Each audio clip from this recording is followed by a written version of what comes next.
Waouh! Contrac. Go, Subtago. Godesark. Subgorak. Contrac. Contrac. Salut à tous. Là, c'est toujours Moby Dick représenté en taille réelle,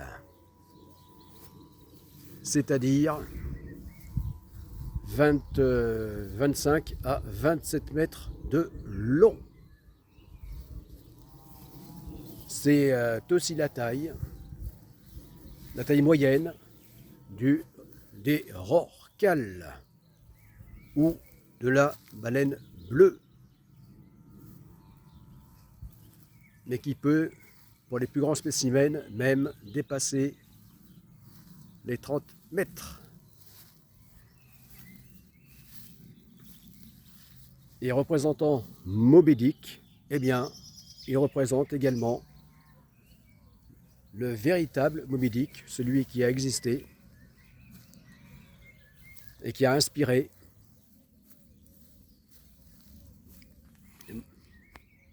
donc le roman de Moby Dick, c'est Mochadik ou Mochadik. En fait, il y a deux baleines, enfin deux cachalots, deux grands cachalots qui ont inspiré dans la réalité, qui ont été des histoires vraies et qui ont inspiré Moby Dick. Et qui eux aussi étaient des cachalots gigantesques, puisqu'effectivement, ils dépassaient les 20 mètres. Alors que la taille normale du grand cachalot est celle de 18 mètres, comme cette représentation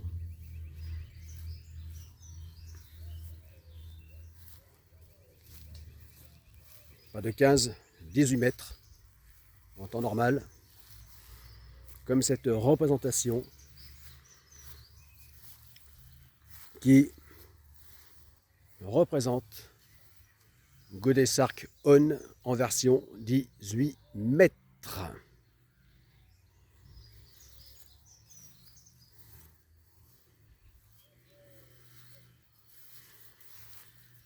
Et là, Godesark On en version 10 mètres.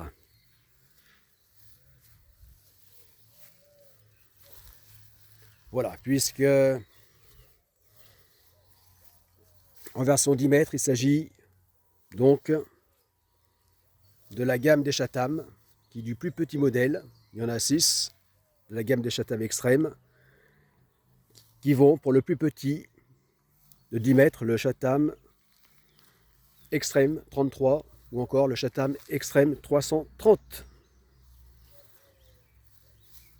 qui est là-bas, donc le Godesark On réellement en construction.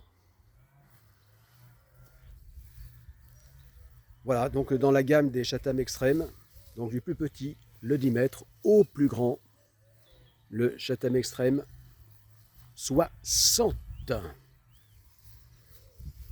Donc long de 18 mètres. Et entre ces deux tailles, du plus petit au plus grand, eh bien, les autres modèles de la gamme. Et il y a été question, il y a déjà de nombreuses années, que je passe aux 18 mètres. Voilà, j'étais prêt à abandonner la construction du 10 mètres, mais elle n'était moins avancée que là, même si là, elle est encore loin de l'achèvement. Il était question, très loin, puisque plus au début encore d'une construction navale qu'à la fin, qu'au grand jour du lancement. Et donc, il a été question que j'abandonne cette construction du 10 mètres, vraiment trop petit, pour passer, tant qu'à faire, au plus grand de la gamme, le 18 mètres, le plus grand proposé pour la construction, on va dire, fait maison.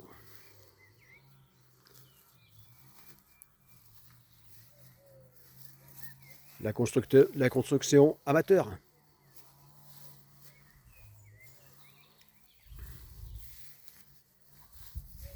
Ou artisanale. Et artisanale. Voilà.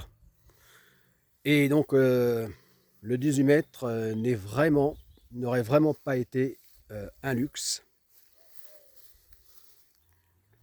vu l'ampleur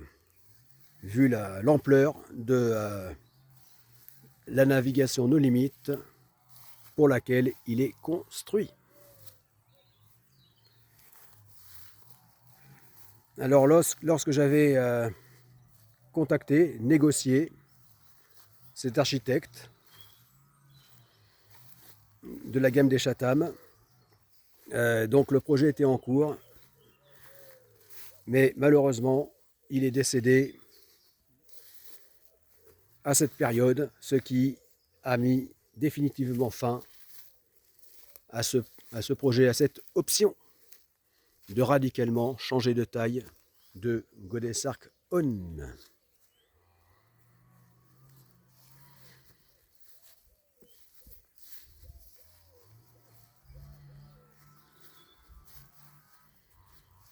Radicalement, parce qu'effectivement, à bord de l'un, on n'est pas du tout dans le monde de l'autre, vu la différence de taille.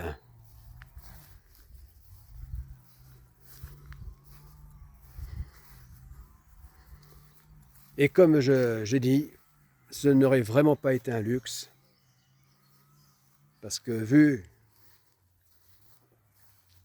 cette navigation no limite, et bien même le 18 mètres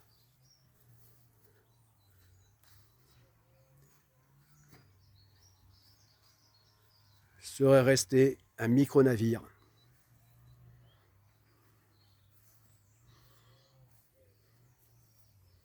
Par rapport à cette navigation-là, Subtago, qui n'est autre que la première phase de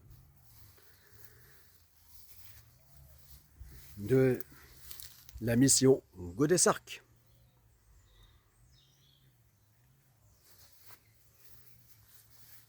Ou qui n'est autre que la prépa ultime, objectif 48 000 km, afin de préparer le terrain mouvant, océanique, planétaire, pour la seconde phase, qui n'est autre que la Subgorac. L'épreuve, le sport événement, course, pèlerinage, international, planétaire. Mais ça, c'est encore autre chose, c'est la seconde phase.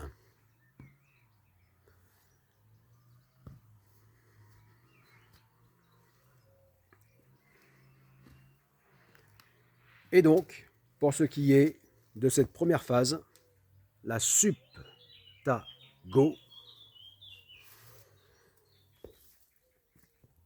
donc ce multitour du monde, sans escale en solitaire, qui se fera exclusivement à la force du corps humain et du vent.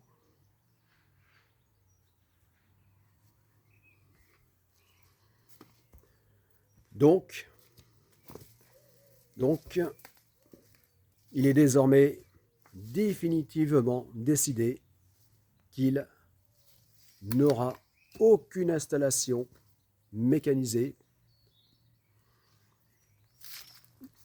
aucun moteur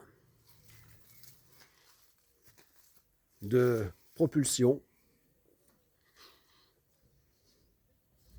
thermique ou même électrique à son bord. Durant la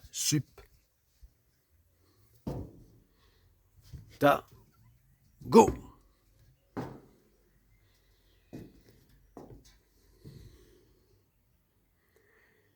Et c'est pour ça que l'on voit ce jerrycan de 20 litres au milieu du cockpit, parce que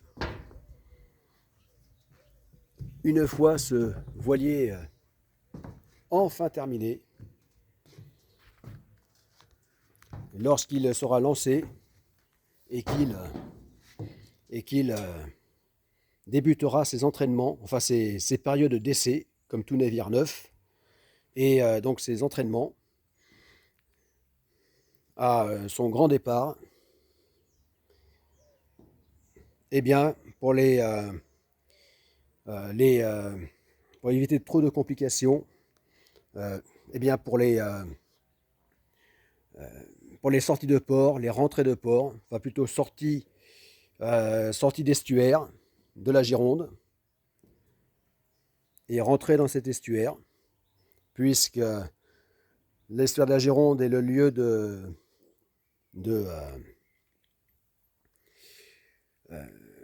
et la genèse de la mission Godessarc, de la compagnie Godessarc. Donc c'est de là que naît cette mission et tout ce qui s'ensuit. Ces grandes épreuves planétaires, ces navires de plus en plus grands, toujours plus nombreux et toujours plus grands.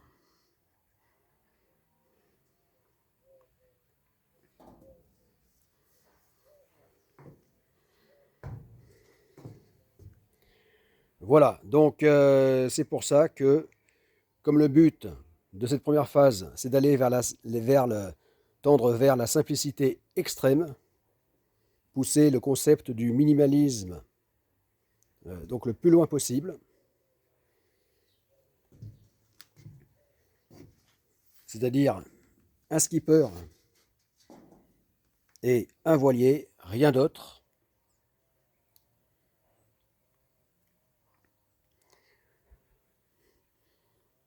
Eh bien donc, il n'aura aucune installation, donc, comme j'ai dit, de motorisée à son bord. Ni pour sa propulsion, même pas pour l'énergie du bord.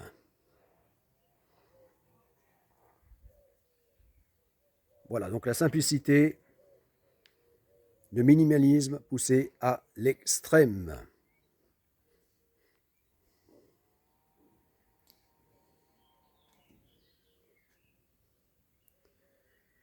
Voilà, qui sera un gage, par ailleurs, de viabilité pour cette navigation no limite,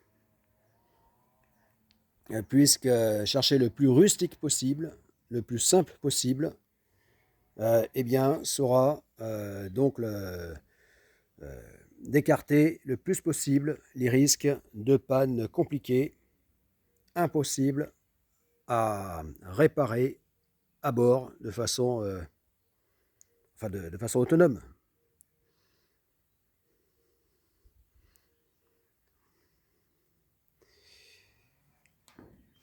Voilà, et donc cette installation amovible, provisoire, donc mécanisée, qu'il aura à son bord, comme je disais, hein, juste pour dépanner, hein, pour le juste temps de sortir, entrer de port, eh bien, donc ça sera vraiment chercher le plus simple possible, même pas installer de moteur électrique comme je souhaitais le faire, d'installation donc moderne, donc futuriste, hein, voilà, parce que c'est, même si il y a beaucoup de progrès, d'innovations qui se font, toujours plus, eh bien, ça reste quand même toujours compliqué à mettre en place et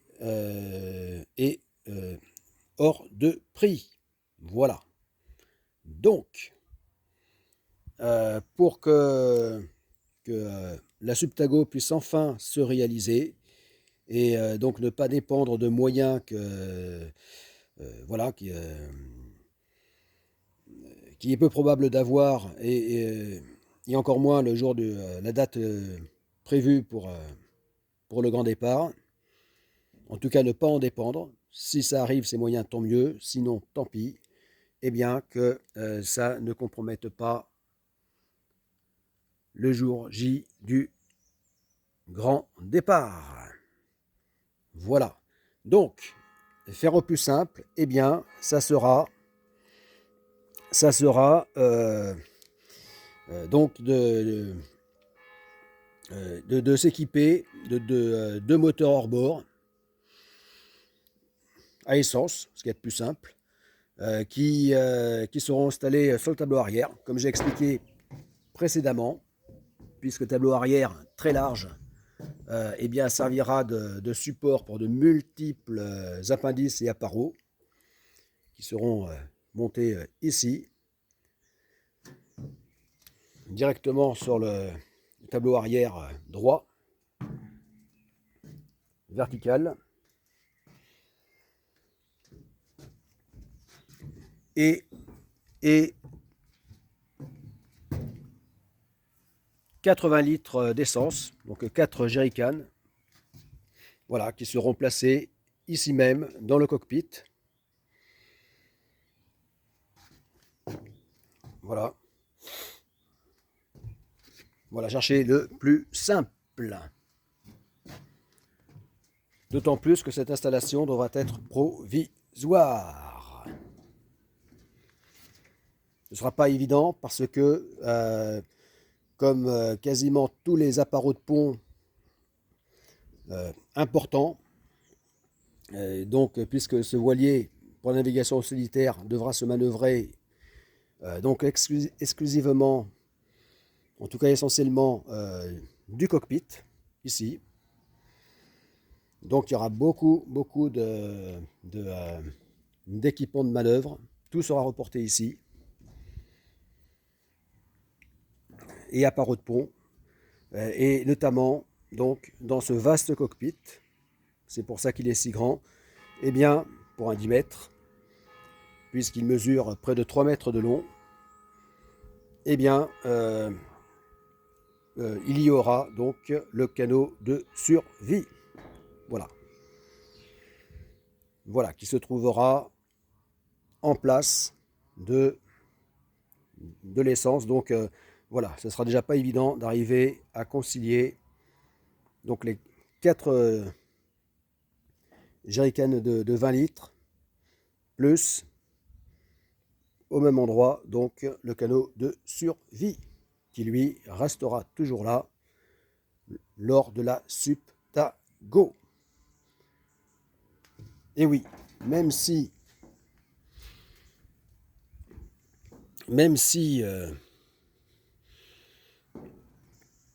ce voilier sera insubmersible,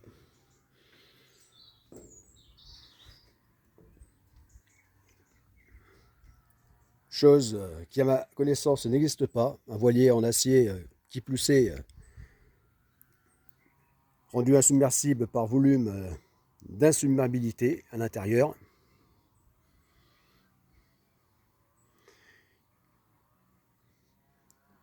Je tiens à ce qu'il ait non seulement un canot de survie à l'extérieur, tout prêt à être actionné dans le cockpit, et un autre à l'intérieur.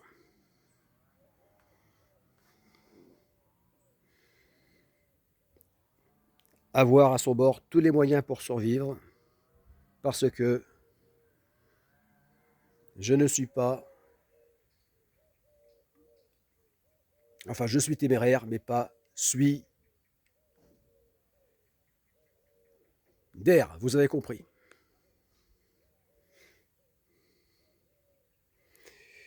Voilà.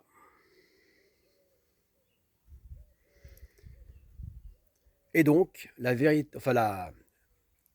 véritable propulsion de Godesark-On, avec ses 9,80 m de longueur de coque et 9 tonnes chargées à son max, donc sera propulsée par donc la voile, puisque ça, il reste un voilier, même s'il n'y aura plus rien de conventionnel.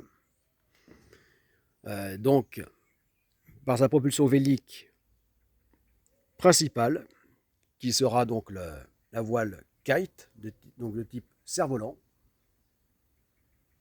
Donc ça sera un voilier sans mât. Tout au plus, il sera équipé de matereaux amovibles.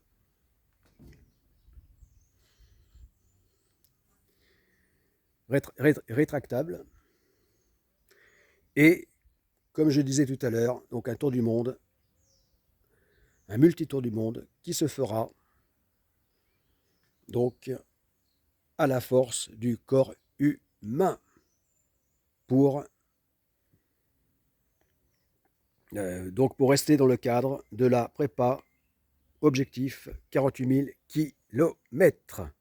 Mais là, la prépa ultime. Voilà, donc où ces 48 000 km seront simulés, qui donc lors de la Subgorak devront être réellement donc à la force des bras et des jambes, à la force du corps, donc en stand-up paddle, paddleboard et nage avec palme, etc.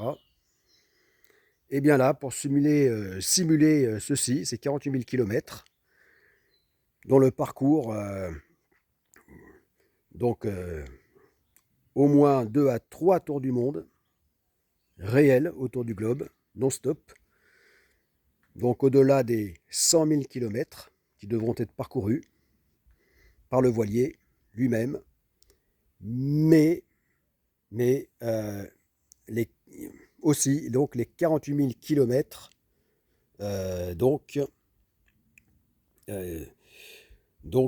qui eux seront simulés donc pour reproduire donc les 48 000 km réels en stand-up paddle de la Subgorak, de cette course événement, enfin de ce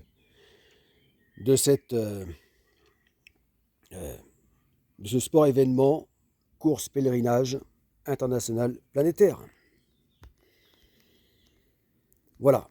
Donc là-bas, actuellement, c'est l'entraînement objectif 48 000 km. La première prépa, 48 000 km, qui elle se fait essentiellement en statique dans cette micro-piscine hors sol tubulaire. Je dis micro-piscine parce que juste la taille suffisante pour pouvoir mettre dedans une planche de stand-up paddle ou paddleboard. Donc en statique. Et accessoirement d'autres entraînements qui se feront en réel, sur des plans d'eau. Des plans d'eau semi-sauvages ou sauvages. Voilà. Et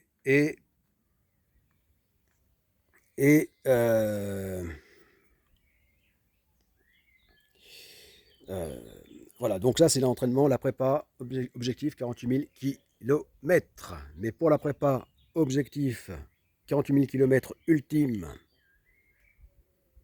lors de la première phase de la sup Tago.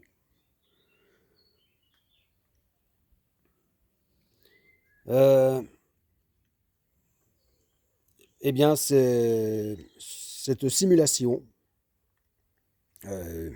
donc des 48 000 km se fera sous deux formes.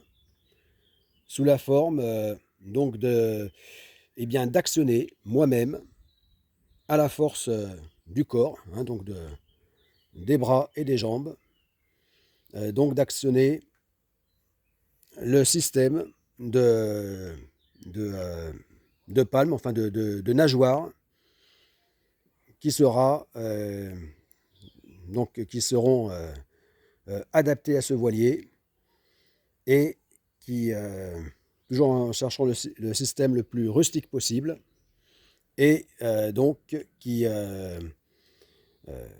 feront que bon, ce sera un système de levier, hein, voilà, comme du workout, sauf que au lieu de faire du workout à ce moment-là, eh bien j'actionnerai d'ici, de la partie arrière du cockpit, j'actionnerai donc ces nageoires qui feront avancer Godesarc On. Voilà. Alors je sais bien que dès qu'il y aura un peu de vent, de courant, qui plus est défavorable, ou du clapot, il ne faudra pas y compter. Mais par contre, en pleine pétole, ou sur plan d'eau calme, eh bien, ça pourrait être un moyen d'avancer plutôt que de s'apitoyer, comme ça peut être le cas euh, au Poteau Noir. Voilà, dans ces zones océaniques où il n'y a pas de vent, ou alors trop de vent, enfin que c'est des conditions infernales pour tout navire sans moteur, sans propulsion mécanique. Voilà, donc là, au moins, je pourrais rester autonome et ne pas dépendre du vent. Et ça permettra donc de comptabiliser les kilomètres, parcourir donc en simulation. Voilà. Et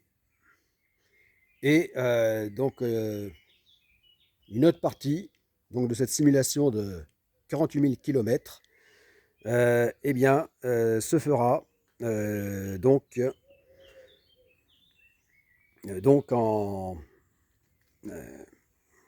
toujours en statique.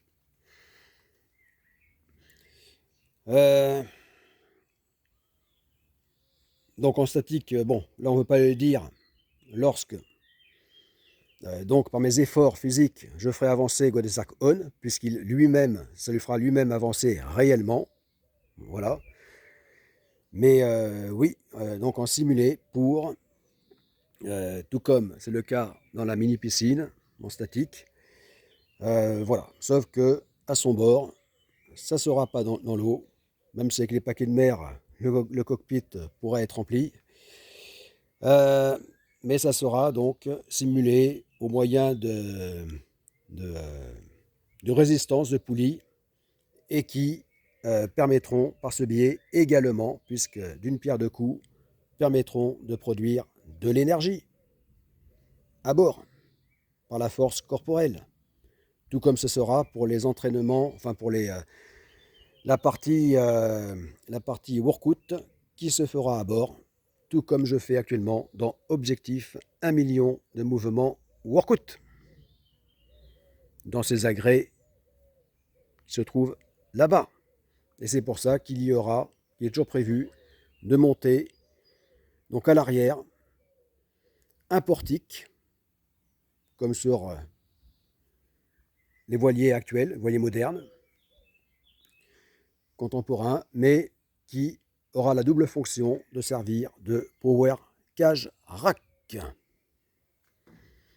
entre autres. Voilà.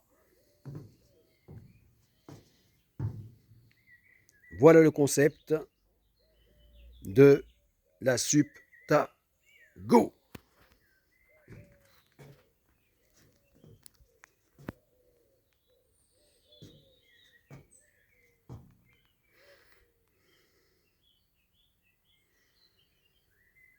Donc la Subtago qui devra battre de multiples records. Déjà 2 records. Enfin c'est le but. Hein. Y arriver, ça c'est autre chose, parce qu'il y a tellement de facteurs, tellement de paramètres, tellement de dangers. En plus, sur une telle durée de temps, sur 3 ans, un tiers qu'elle devra durer, ou encore 1200 jours, ou 40 mois. Donc, il peut s'en passer des choses durant une telle longueur de période, tant pour Godet Sarkon que dans le monde en général.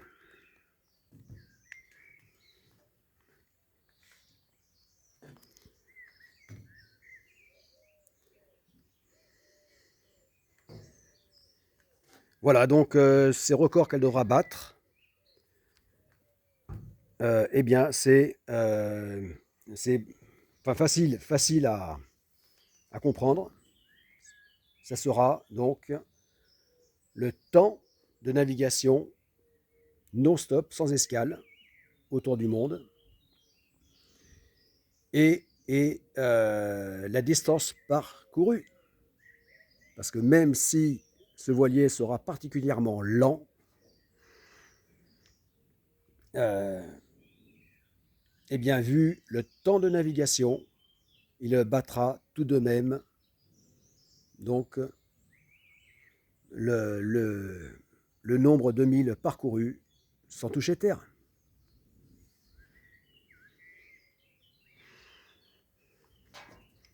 Voilà, donc ça c'est les 2 records donc à chercher de la Subtago, et il y aura aussi d'autres records, bon, moins évidents, en tout cas pour le grand public à comprendre, mais bon, voilà. Voilà, donc au fil de l'avancement de la mission Godet Sark, j'aurai bien l'occasion, dans mes multiples vidéos, d'y revenir.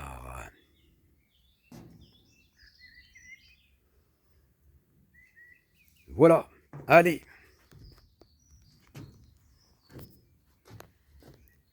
C'était Ulrich.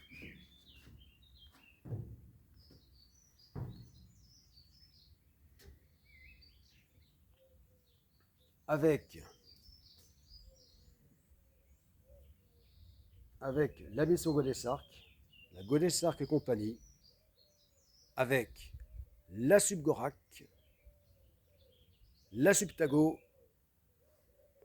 Go!